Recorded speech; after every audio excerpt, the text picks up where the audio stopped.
Hello everyone, in this video lecture we are going to study about angular momentum, that is also known as the moment of momentum. Angular momentum of a particle about an axis of rotation is defined as the product of linear momentum of the particle and the perpendicular distance of the particle from its axis of rotations.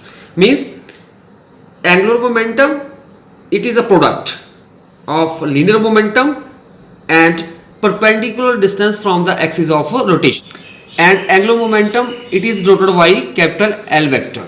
Let us consider a particle move in a circular path which has a radius of r, and the particle moving along z axis, means z axis is the axis of rotation of the body.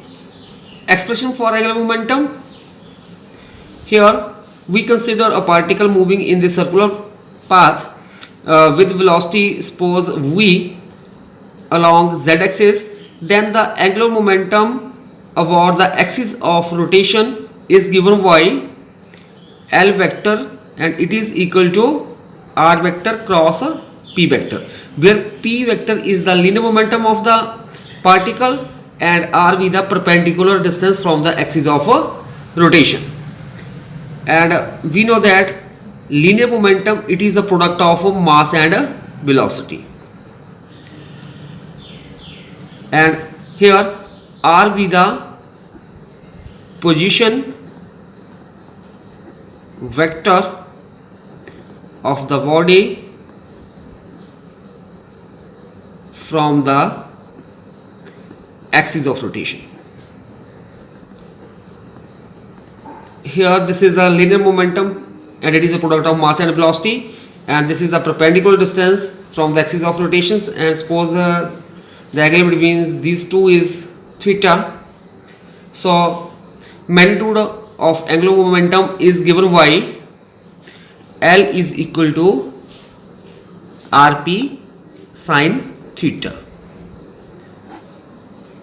Next one, units of angular momentum in CGS system. The unit of angular momentum is gram centimeter square second inverse, and in SI system kilogram meter square second inverse. Next one, dimension formula. We know that angular momentum, it is the product of perpendicular distance from the axis of rotations and linear momentum. So the dimension formula for R is L, and the dimension formula for linear momentum is mlt minus 1. So this is equal to ml2 t minus 1 is the dimension formula for angular momentum.